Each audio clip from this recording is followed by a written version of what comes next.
বন্ধুরা, আজকের গল্প টোনার সাত বউ। আশুলিয়া নামে এক সুন্দর বনে আমাদের টোনা তার সাত বউকে নিয়ে থাকতো।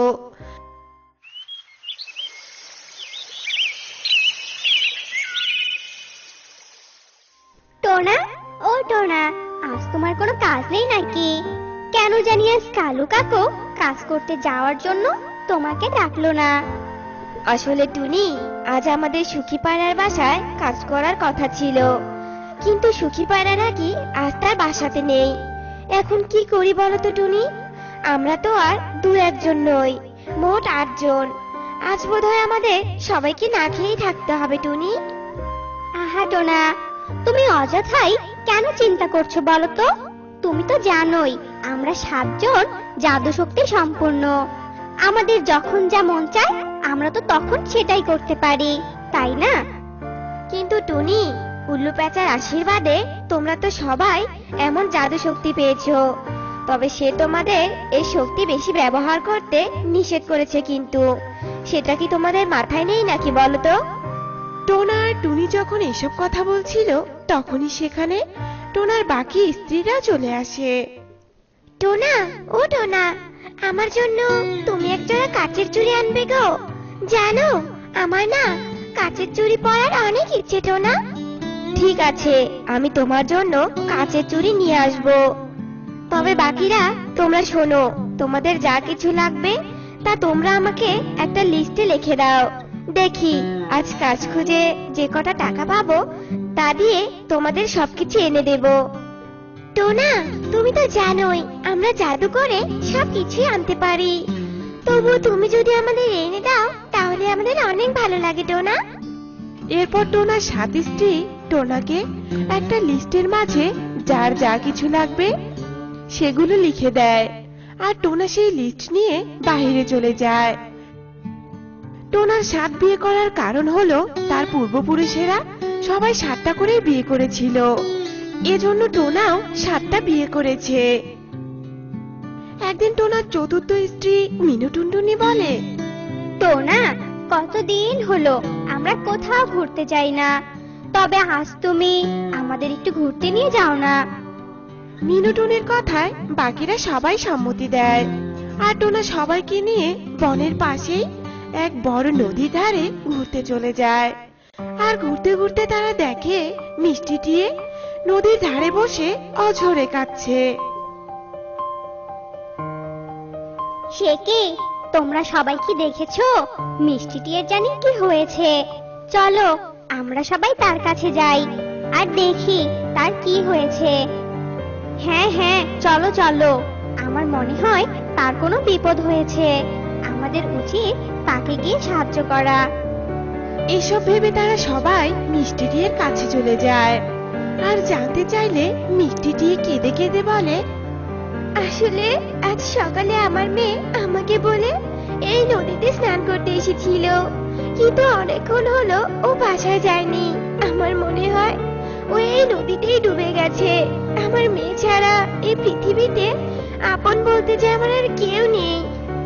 আহারে, তুমি আর কেঁদো না মিষ্টিটি, আমি এক্ষুনি তোমার মেয়েকে এই জল থেকে খুঁজে এনে দিচ্ছি। এই কথা বলে টুনি তার জাদু শক্তি বলে জলের মাঝে মিষ্টি টিয়ের ছানাকে খুঁজতে থাকে।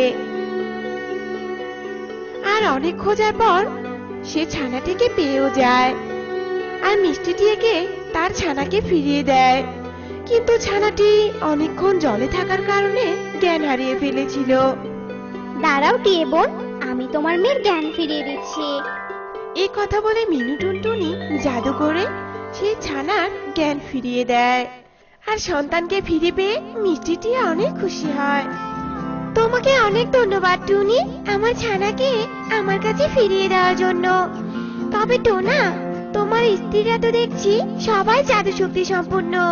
তবে যাই হোক না কেন টোনা, আমি চাই তোমার এই ৭ স্ত্রী যেন তাদের এই জাদু শক্তি দিয়ে আমাদের এই বনকে রক্ষা করে।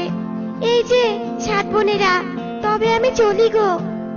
এ কথা বলে মিষ্টি টিয়ে খুশি মনে ছানাকে নিয়ে তার বাসায় ফিরে যায়, আর টোনাও ৭ স্ত্রীর এমন প্রশংসা শুনে অনেক খুশি হয়। এভাবেই বেশ কিছুদিন কেটে যায়। কি গো টোনা, কি হয়েছে তোমার? তুমি তো একটু আগে কাজের জন্য বাইরে গেলে, তবে এমন হাঁপাতে হাঁপাতে এখন বাড়ি ফিরে এলে যে? আসলে টুনি, শুনে এলাম বনে নাকি এক ভয়ঙ্কর ঈগল এসেছে গো। ও নাকি পাখিদের খেয়ে ফেলে। জানো, কাল সুখী পায়রার স্বামীকে নাকি খেয়ে ফেলেছে। সেজন্য সুখী পায়রা কি কান্নাটাই না আজ কাঁদছে। এসব তুমি কি বলছো টোনা? তাহলে তো মনে হচ্ছে ওই শয়তান ঈগল অনেক শক্তিশালী। টোনা, আমরা তো 7 বোন আছি, তবে তুমি অত ভেবো না তো এখন।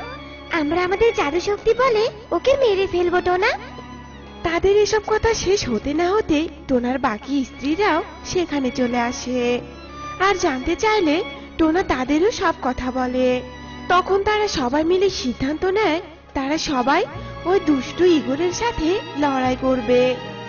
না না, তোমরা ওই ঈগলের সাথে পেরে উঠতে পারবে না, কারণ ও যে অনেক শক্তিশালী। তাই আমি চাই না ওর সাথে যুদ্ধ করে তোমাদের কোনো ক্ষতি হয়ে যাক।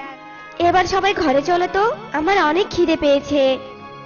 এরপর তারা সবাই ঘরে চলে যায় আর একসাথে খাবারও খায়। আর রাত হতেই তারা যখন ঘুমিয়ে পড়েছিল তার একটু পরেই সেই ভয়ঙ্কর ঈগল তাদের বাসায় এসে ডাকতে শুরু করে।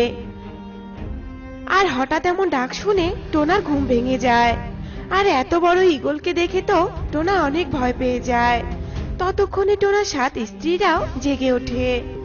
সে কি, তোর বাসায় তো দেখছি অনেক পাখি।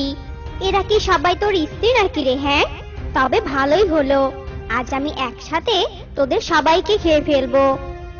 না না, আপনি এখান থেকে চলে যান। আমরা তো আপনার কোনো ক্ষতি করিনি, তাহলে আপনি কেন আমাদের এভাবে খেতে চাইছেন বলুন তো? এভাবে টোনা অনেক কাকতি মিনতি করলেও ঈগল তার কোনো কথাই শুনতে চায় না।